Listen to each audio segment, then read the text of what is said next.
The day he offered her food instead of money was the day she almost lost the last piece of dignity she still had, and the most painful part was that she accepted it quietly because she had no other choice left. She stood near the entrance of his office building, thin, tired, and silent, holding a small plastic bag with everything she owned inside it, while the businessman looked at her the same way people look at something they do not want to touch. He did not ask her name, he did not ask where she came from, he only said that he was losing money, that he could not afford to hire real workers anymore, and that if she wanted to eat, she could clean the building at night in exchange for food. She nodded slowly, not because the offer was kind, but because hunger does not leave space for pride. Her name was Mira, but nobody there cared enough to know it, and from the first day she entered the building, she understood that she was not being treated as a person, only as a problem that needed to stay invisible. The businessman was known for his arrogance, for his cold voice, for the way he talked to employees like they were replaceable machines, and even though his company was now suffering heavy losses, his pride had not changed at all.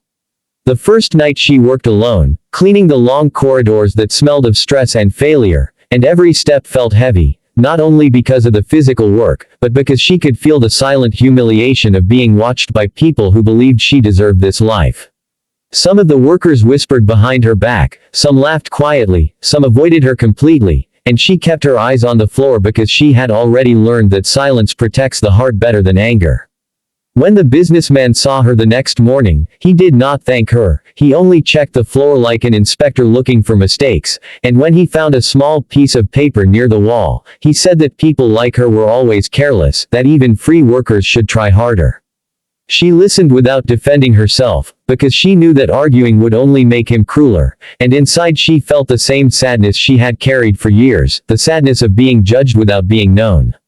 Days passed slowly, and she continued working for food, eating quietly in the small storage room while the rest of the employees went to restaurants, and every night she told herself that this humiliation would not last forever, even if she did not know how it would end.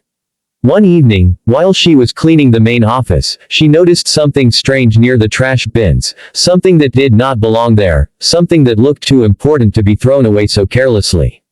She hesitated for a moment, because she knew that touching anything in that building could lead to more humiliation, but something inside her told her to look closer. It was a stack of old folders, heavy, dusty, and forgotten, and inside them were documents that showed the company's real problem, not the losses everyone talked about, but a mistake that had been hiding for years, a contract signed incorrectly, a payment sent to the wrong place again and again.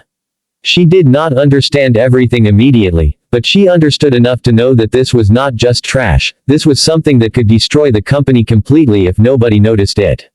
She held the folders in her hands for a long time, feeling the weight of a decision she was not ready to make, because she knew that if she went to the businessman, he would probably accuse her of stealing or lying, and if she said nothing, the company would continue losing money until everything collapsed.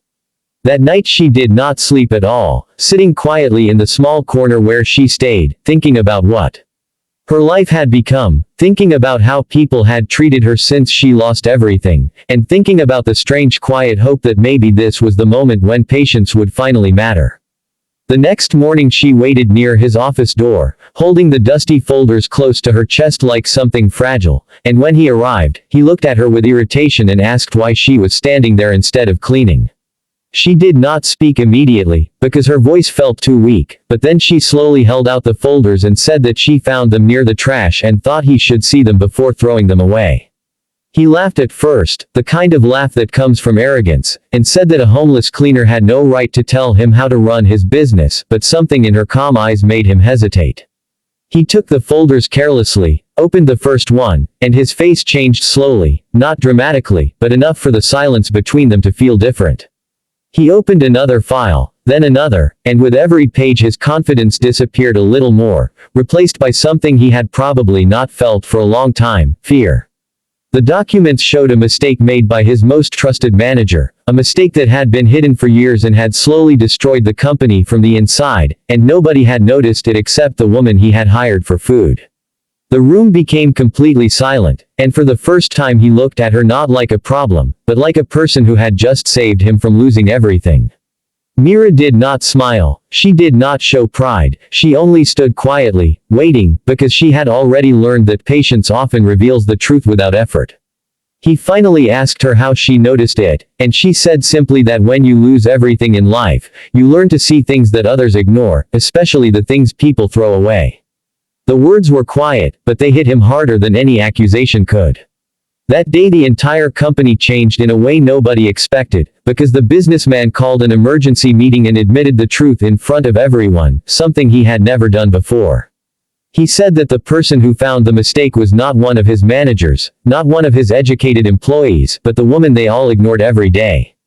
The room went silent, and the same people who once whispered about her now looked at her with shame.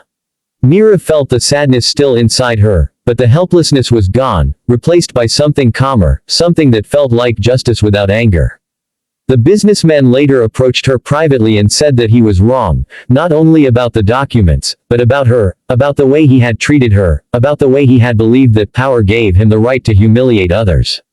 She listened quietly, not angry, not proud, only tired, and when he offered her a real job with a real salary, she did not answer immediately, because respect means more when it comes slowly. He promised that from that day forward nobody in the building would treat her as invisible again, and for the first time his voice did not sound arrogant, it sounded human. Mira finally nodded slowly, not because she wanted revenge or success, but because she wanted a chance to live without shame. The justice did not come loudly, it came quietly, through patience, through silence, through the simple truth that sometimes the people who are treated as nothing are the ones who save everything in the end. And when she walked out of the building that evening with real food in her hands and respect in people's eyes, she realized that the humiliation had not destroyed her, it had only made her stronger, and sometimes that is the most unexpected victory of all.